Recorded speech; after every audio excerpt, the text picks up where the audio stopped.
पाकिस्तान में पहली दफा शहरों के अंदर पनाहगाह बनाई। किसके लिए? मजदूर आता है काम करने के लिए, पनाहगाह में वो ठहरता है, उसके पैसे बच जाते हैं, किराया बच जाता है, खाना मिलता है, खाने के पैसे बचते हैं, और वो सारा पैसा अपने बीवी बच्चों को भेजता है।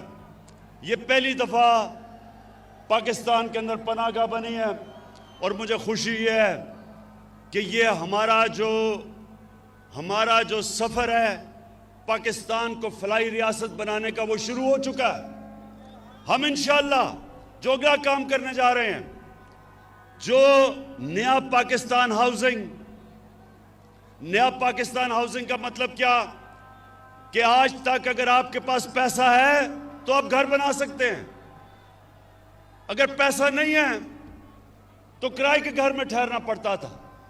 अब नए पाकिस्तान हाउसिंग का जो हमारा स्कीम है, और 2 साल हमें लगे, एक अदालतों में केस था फोरक्लोजर लॉ का, वो जीतने में। अब ये होगा कि बैंकों से 5% सूद के ऊपर हम पैसे लेंगे, और वो एक 5 मरले के घर कोई भी बना सकता है 5% सूद पे, और लंबी किस्तें, यानी कि जो आप किराए के ऊपर जो आप किराया देते हैं वो आप किस्तें देंगे, और घर आपका अपना हो जाएगा, अपने घर पे छत हो जाएगी। ये 73 साल तारीख में इंशाल्लाह पहली दफा, बड़े लोगों ने रोटी कपड़ा और मकान की बात की, ये पहली दफा इंशाल्लाह लोगों को मकान मिलेगा।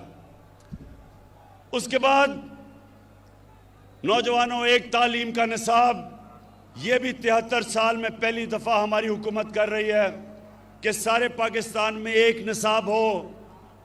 ये ना हो कि उर्दू मीडियम, इंग्लिश मीडियम, दीनी मदरसे, एक निसाब हो ताकि गरीब घरों से भी बच्चे ऊपर आ सकें, डॉक्टर बन सकें, इंजीनियर बन सकें।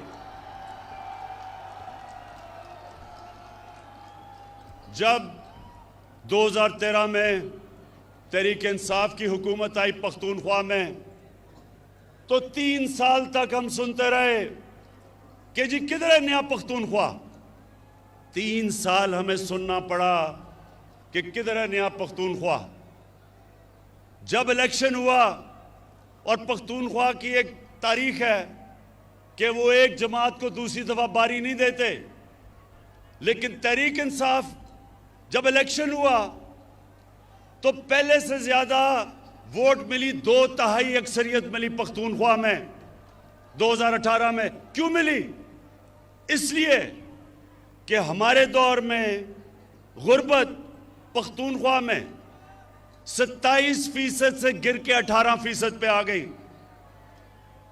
9% गुर्बत कम हुई उस सूबे में जिधर वॉर ऑन टेरर, वो जंग की वजह से तबाही थी। वो सूबा जिधर सरमायाकार बिजनेसमैन छोड़ छोड़ के इस्लामाबाद आ रहे थे, जिधर पैसे वाले लोग सूबे से बाहर जा रहे थे, फैक्ट्रियां बंद हो रही थी, उस सूबे में 9% गुर्बत कम हुई, 27% से 18% पे।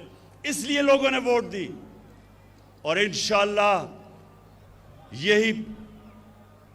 यही इंशाअल्लाह मेरा ख्वाब है पाकिस्तान के लिए कि हम अपने मुल्क में गुर्बत कम करें, सारी पॉलिसी बनाएं निचले तबके को ऊपर लाने के लिए। जिस तरह का हेल्थ कार्ड है, जिस तरह का तालीमी निज़ाम है, जिस तरह का अस्पतालों का निज़ाम है, जैसे जैसे नीचे से लोग ऊपर आएंगे और जैसे जैसे पाकिस्तान एक फलाई रियासत बनेगी, इंशाअल्लाह यही कौम एक अजीम कौम बनने जा रही है। और दूसरी चीज, हाफिजाबाद के लोगों, अब ये जरा गौर से सुनो। इस वक्त जो पाकिस्तान में दूसरा हमें काम करना है और कर रहे हैं, वो है कानून की बालादस्ती कायम करना। ये क्यों जरूरी है? ये हमारे नबी सल्लल्लाहु अलैहि वसल्लम ने मदीना की रियासत जब बनाई तो उन्होंने कहा कि बड़ी कौमें तबाह हुई तुम्हारे से पहले, जिधर एक कानून अमीर के लिए और दूसरा गरीब के लिए था। ये गौर से सुने, जिधर ताकतवर के लिए एक कानून और कमजोर के लिए दूसरा, उस कौम में कानून की बालादस्ती नहीं आती। जब भी एक कौम आगे बढ़ती है तो कानून की बालादस्ती आती है। कानून के सामने सब एक बराबर। इस वक्त हमारे मुल्क में ये जो सर्कस लगाई हुई है, ये जो सर्कस लगी हुई है, ये वो लोग हैं 30 साल से इन्होंने इस मुल्क को लूटा। ये अमीर तरीन हो गए और कौम को कर्जों में डुबा दिया।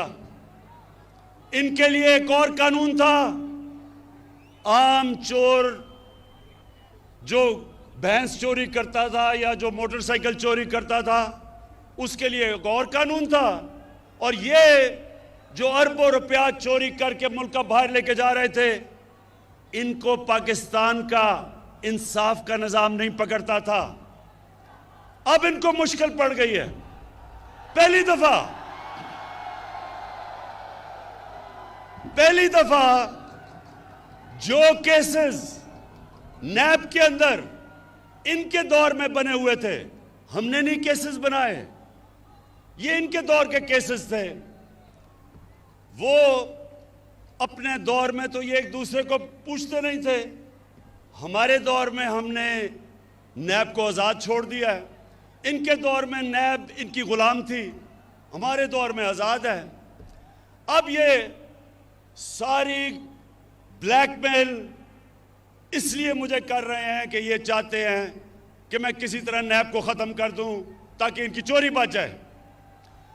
हाफिजाबाद के लोगों, पहले मुझे बताओ, क्या मैं इनको छोड़ दूं?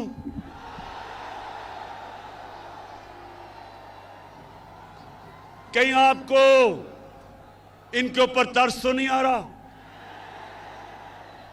वो जब नवाज शरीफ की शक्ल आपने देखी कि जी बीमार हो गया, वो पता नहीं जिंदा भी रहेगा या नहीं। बड़े लोगों ने मुझे कहा, इमरान खान ये तुम क्या कर रहे हो, बेचारा मर ही ना जाए, पता नहीं जहाज पे भी चढ़ेगा या नहीं। हमारी कैबिनेट में भी एक दो ख्वातीन, उनके भी आंखों में आंसू आ गए इसकी शक्ल देख के। जैसे ही लंदन गया, लंदन की ऐसी हवा लगी कि सारी बीमारियां खत्म हो गई। तो ये जो सब इकट्ठे हैं, मैं इन सारों को आज पैगाम देना चाहता हूं कि देखें, आज तक आपका उन लोगों से मुकाबला था, या वो उनको अपनी कुर्सी की ख्वाहिश थी, या वो आप ही की तरह करप्ट थे। आज आप सबका मुकाबला इमरान खान से है।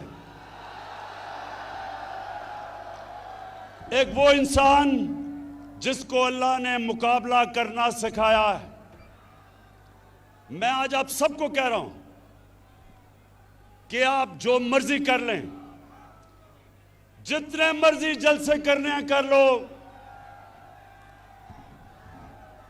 लेकिन जब तक आप इस मुल्क का लूटा हुआ पैसा वापस नहीं करेंगे, आपको नहीं छोड़ूंगा।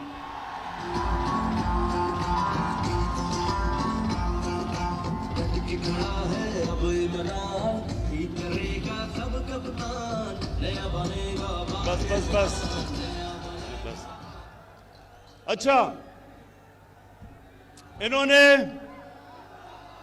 इन्होंने पहले पूरी कोशिश की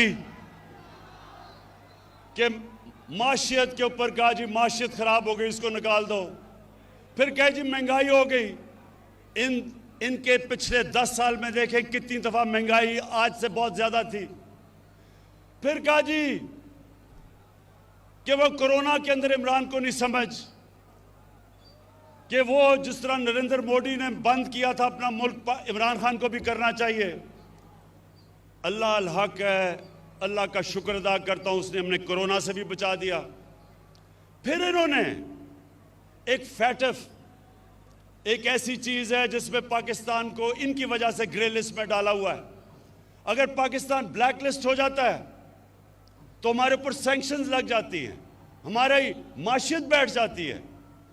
तो इन्होंने सोचा कि अब तो इसको ब्लैकमेल कर लेंगे कि पहले नैब को ख़त्म करो और फिर हमें फैटफ साइन करेंगे। इन्होंने मुझे नैब में 38 शिक्के हैं नैब की, उसमें से कहा 34 शिक्कों को इस तरह कर दो कि नैब ही ख़त्म हो जाए ताकि इनकी चोरी बच जाए। जब मैं नहीं माना तो इन्होंने क्या किया कि इन्होंने अदलियों पे भी हमला किया। 3 चीफ जस्टिस बैठे हुए थे जिनके खिलाफ इन्होंने बातें शुरू कर दी कि जी नवाज शरीफ ने कहा फैसला ही गलत था। 3 चीफ जस्टिस थे, अदलियों का भी अटैक किया और फिर पाकिस्तान के आर्मी चीफ और ISI चीफ को अटैक किया। आर्मी चीफ और ISI चीफ को अटैक करने का मतलब फौज को अटैक करना। यहां मेहदी भट्टी बैठे हैं, इनका बेटा बलूचिस्तान में शहीद हुआ। इस तरह के कितने हमारे फौजी शहीद हुए हैं हमें हमारी हिफाजत करते हुए। लेकिन वो आदमी बाहर लंदन में बैठ के यहां हमारी फौज के खिलाफ साजिश कैसे कि जब अब कहते हैं कि मैं आर्मी का चीफ और जो ISI का चीफ है उसको फौज बदल दे, तो क्या फौज कोई एक जमहूरी इदारा है? क्या उन्होंने नो कॉन्फिडेंस मोशन पास करना है? वो ये कह रहा है कि फौज के अंदर बगावत की जाए, वो ये कह रहा है कि फौज कू करे, यानी कि हमारी फौज तबाह हो। अपनी चोरी बचाने के लिए नवाज शरीफ तुम इधर तक पहुंच गए हो कि हिंदुस्तान की जुबान बोल रहे हो अपनी फौज के खिलाफ। इससे मेरा अज़म और मजबूत है कि तुम्हारी तरह के लोग, तुम्हारी तरह के मीर जाफर, मीर सादिक और मीर रियाज सादिक, इनको इंशाअल्लाह जब तक हम इनको कानून के नीचे नहीं लेके आएंगे और इनका पैसा नहीं निकालेंगे, इंशाअल्लाह मैं इनको नहीं छोड़ूंगा।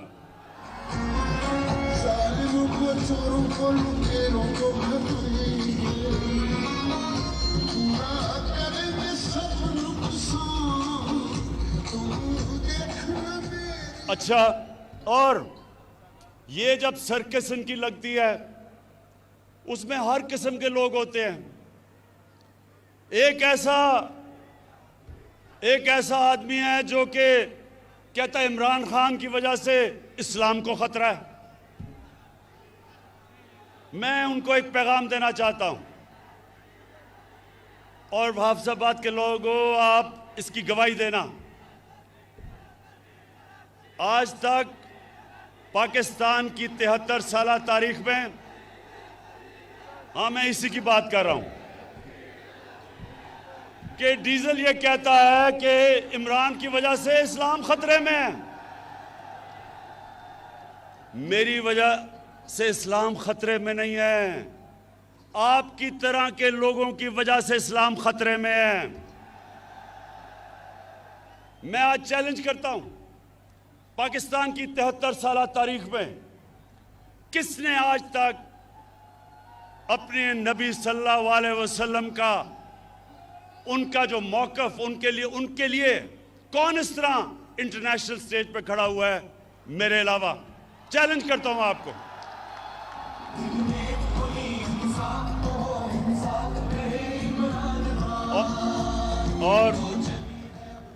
और ये मैं आपको बता दूं, ये किसी वोट के लिए मैंने नहीं किया, ये मेरा ईमान का हिस्सा है।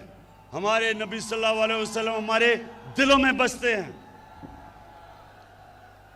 आखिर में ये सारे जो सर्कस लगाई हुई है, ये कहते हैं कि इलेक्शन में धांधली हुई। ये सारे कहते हैं कि इलेक्शन में धांधली हुई। मैं इनसे सबसे पहले सवाल पूछता हूं कि अगर इलेक्शन में धांधली हुई तो मैंने तो आपको कहा था कि जिधर भी धांधली हुई हम तैयार हैं इलेक्शन खोलने के लिए। क्यों नहीं आ पाए? मैं आपको बताता हूं क्यों नहीं आए। 2013 में 137 पिटिशंस थी जिन्होंने कहा कि इलेक्शन में धांधली हुई नेशनल असेंबली में। 2018 में 137 की बजाय 90 थी, 50% कम पिटिशन थी। और नून लीग की सिर्फ 11 पिटिशंस थी पंजाब के अंदर और तहरीक इंसाफ की 14 थी। तो सवाल ये मैं पूछता हूं कि अगर धांधली हुई थी तो किधर हैं आपकी पिटिशंस? क्यों नहीं आपने कहा कि धांधली हुई? इलेक्शन कमिश्नर आपका, केयर टेकर आपकी, आपने सिलेक्ट किया था केयर टेकर इलेक्शन कमीशन, तो धांधली किसने की फिर? और जब मैंने आपको कहा था हम खोलने के लिए तैयार हैं, क्यों नहीं खोला? नौजवानों, एक मेरी बात सुन लें। जब मैं क्रिकेट खेलता था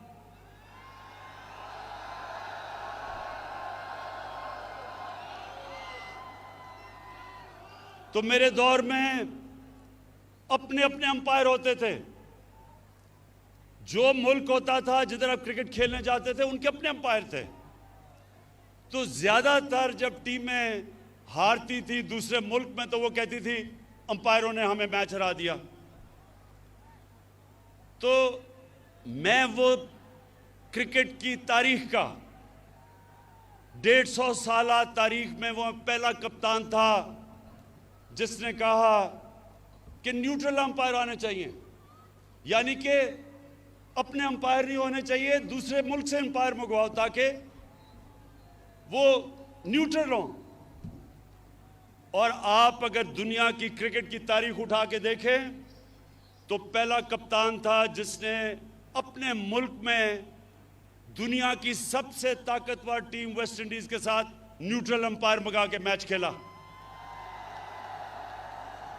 और फिर दूसरी टीम जो मंगवाई न्यूट्रल अंपायर से, हिंदुस्तान से जब हमारा मैच होता था ना पाकिस्तान उधर जीतता था क्योंकि जब टीम हारने लगती थी उनके अंपायर आ जाते थे, ना हिंदुस्तान यहां जीतता था और कई दफा हमारे अंपायर भी हमारी मदद करते थे। तो मैं पहला कप्तान था जिसने हिंदुस्तान में जाके हिंदुस्तान के अंपायरों के होते हुए हराया हिंदुस्तान को। और फिर बस और फिर जब हिंदुस्तान पाकिस्तान आई तो हमने न्यूट्रल अंपायर से उनके साथ मैच खेला और हमारी वजह से आज दुनिया की क्रिकेट में न्यूट्रल अंपायर हैं। जो हारता है वो हार मान जाता है, वो कहता है क्योंकि अंपायर अब न्यूट्रल है। आज मैं आपके सामने वादा करता हूं अपनी कौम से, ये मेरी हुकूमत है जो पहली दफा पाकिस्तान में एक ऐसे इलेक्शन करवाएगी कि जो हारेगा वो भी मानेगा कि इलेक्शन साफ और शफाफ हुआ है। इसके लिए हम कई चीजें कर रहे हैं। हम इलेक्ट्रॉनिक वोटिंग कर रहे हैं। हम एक इलेक्ट्रॉनिक वोटिंग यानी टेक्नोलॉजी का फायदा उठाएंगे। हम इसके ऊपर पूरा काम कर रहे हैं। हम इंशाल्लाह सारे वो कदम उठाएंगे कि ऐसा इलेक्शन होगा जो सिर्फ पाकिस्तान में एक दफा हुआ था 1970 में, जब सबने कहा कि साफ और शफाफ इलेक्शन है। उसके अलावा सारे इलेक्शनों में जो हारता था वो कहता था कि इलेक्शन में धांधली हुई। ये जो अब इलेक्शन होगा, हम इलेक्शन रिफॉर्म्स कर रहे हैं, टेक्नोलॉजी लेके आ रहे हैं। जो जो चीज़ें हमने पूरा स्टडी किया कि कैसे साफ होगा, सारी इस्लाहत कर रहे हैं। और इंशाअल्लाह जिस तरह क्रिकेट की दुनिया में मैं पहला कप्तान था जो न्यूट्रल अंपायर लेके आया, आज इंशाअल्लाह पाकिस्तान भी याद रखेगा कि वो हुकूमत आई जिसने पहली दफा पावर में होते हुए साफ और साफ इलेक्शन करवा के भरपूर तरीके से इलेक्शन जीता। मैं